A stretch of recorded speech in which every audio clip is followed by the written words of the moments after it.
as my friend Rich hit the water, he was seized by fear. What would come next terrified him. My friend Chris saw that Rich was in trouble. I was out of earshot. Chris ran to me. Daryl, you gotta come help out. Rich is in trouble. And what Chris told me next made an indelible impression on my mind. What he told me stuck in my brain. And now, some 25 plus years later, I still remember it vividly.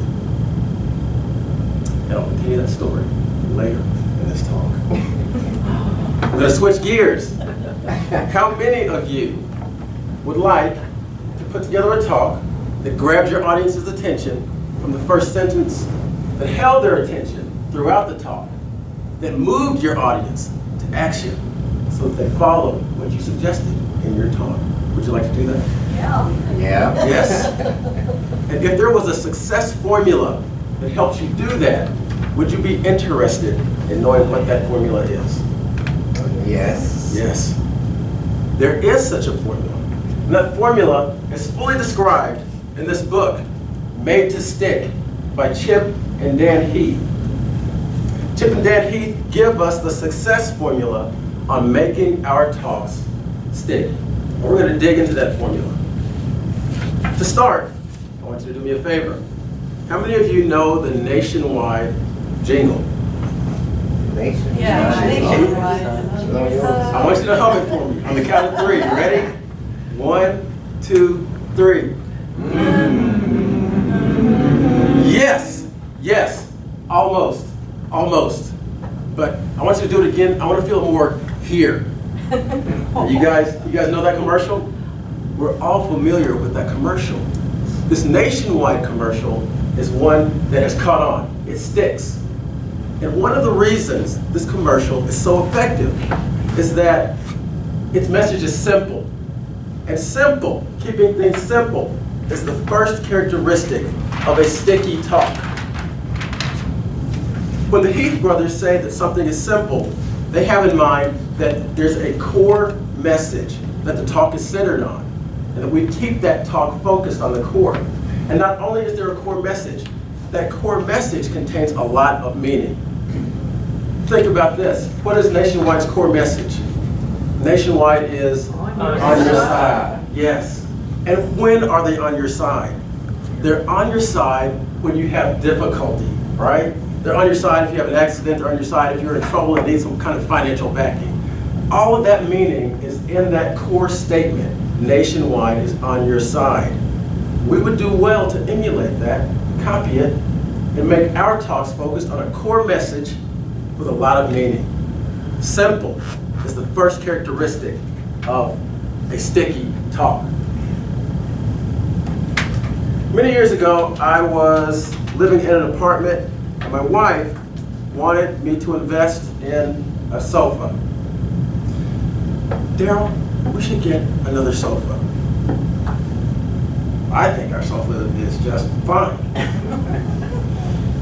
Daryl, that sofa's a hand-me-down from my parents. I remember when I was a kid. It's like 50 years old. It looks fine to me. It works. Okay, Daryl, have it your way. Thank you. I will. We kept the sofa. Some months later, we were moving out of our apartment. A best friend of mine, Tim, was helping me to move some of the larger pieces of furniture. And Tim noticed the sofa. Oh, Daryl, that's a unique sofa. I like that. That probably looked really good back in the day. Thanks. A few weeks later, we had a new sofa. Tim unknowingly had delivered to me a crystal clear message. That message was, your sofa's an old piece of junk. I got rid of the sofa. That message stuck out to me for a couple of reasons, or for one primary reason. That message to me was unexpected. I didn't expect it. We want our message to be simple. We want them to have unexpected elements. And we can introduce unexpected elements in our talk by doing something that surprises the audience in some way. Nationwide uses an NFL quarterback to coach Brad Paisley on how to sing a jingle. Most of us don't have the budget for that kind of thing, so instead we can go with an unexpected prop.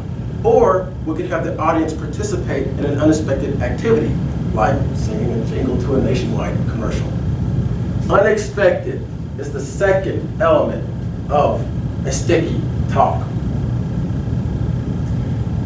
In addition to simple and unexpected, we want our messages to be concrete. And what the Heath brothers have in mind when they say concrete is that we use language that stimulates the senses in some way. Imagine this. You're standing in front of your stove. There's a frying pan on the stove. There's a strip of bacon sizzling in the frying pan. You're standing above it. You feel the warmth of the steam hit your face. Are you getting hungry? You see the bacon. You heard the bacon sizzle. You feel the warmth of the bacon on your face. You smell that bacon perfume. That's 4 senses. That's powerful. That is keeping it concrete. The third element is to keep things concrete, to use concrete language. Simple, unexpected, concrete, and of course we want to make our talks credible. Big companies use celebrities that we know and like to add credibility to their message. Most of us don't have access to celebrities. How can we make our talks more credible? We can do so by using detail. Details, according to Chip Dan Heath, cause your talk to be more credible. Many years ago, I was on a plane ride to Chicago. I looked out the window and I saw these towering, charcoal gray storm clouds. Lightning was flashing and crisscrossing its way through those clouds. And inexplicably, the pilot turned toward the clouds. When we entered the clouds, the view outside became one of impenetrable darkness. The next moment, the plane hit an air pocket, and we plummeted with a stomach-churning drop in altitude. That was immediately followed by horrifyingly violent turbulence. It was like being on a 500+ mile per hour roller coaster ride on a wooden roller coaster. The difference was, it wasn't fun. Why not? Because everybody knows that if you're in an airplane accident, you're a goner. Right? Wrong.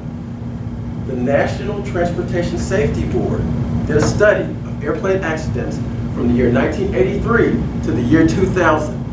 And of the 53,784 passengers that were involved in airplane accidents, 51,207 survived, a 95.7% survival rate.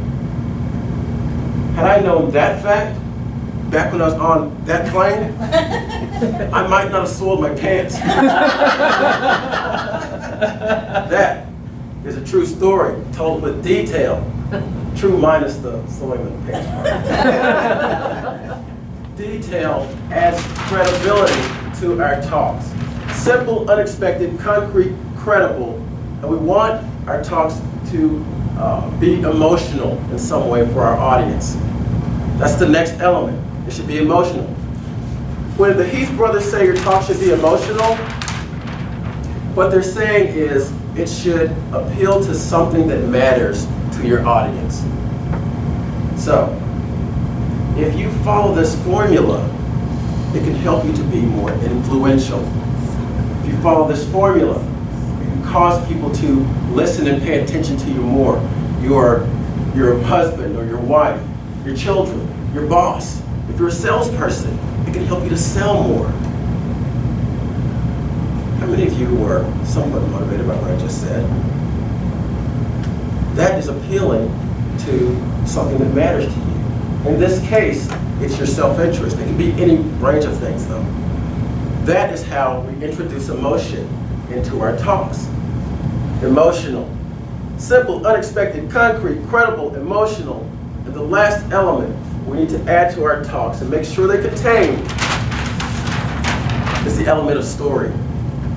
We need to tell stories. In my opinion, this is the most important part of giving a talk. Include stories. These will engage your audience. Stories can be told in simple terms. Stories can have unexpected twists and turns. Stories can use concrete language. They can be credible. And we know that a story can involve us emotionally. Speaking of which, I started this talk with a story.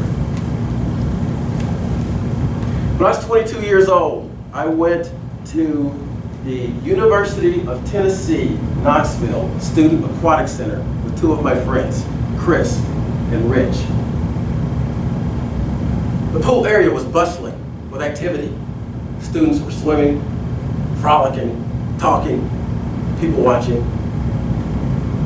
I went to the far side of the pool because I wanted to sit under an umbrella, as at the time, I didn't need a tan. So, my friends Chris and Rich, they went over to the high dive board. This is an Olympic high dive board. It stood 33 feet above the crystal clear aqua blue water. Rich was the first one to summon up the courage to go to the top and look down at his watery destination. Rich not only was a man of courage, he was a man of action, because straight away he leapt off that diving board down to the water that would soon envelop him. But as soon as Rich hit the water, Rich was seized by fear. The thought of what would come next terrified him. Chris saw that Rich was in trouble. I was on the other side of the pool. I had no idea what was going on. Chris ran to me, Daryl, you gotta come help. Rich is in trouble. And what Chris told me next made an indelible impression on my mind. He told me something that has stuck, and I've not forgotten it to this point, some 25 plus years later. Daryl, Rich is in the deep end of the pool. You gotta come help out. He jumped off the high dive board, and when he hit the water, his swimming trunk split. He's butt naked in the deep end of the pool.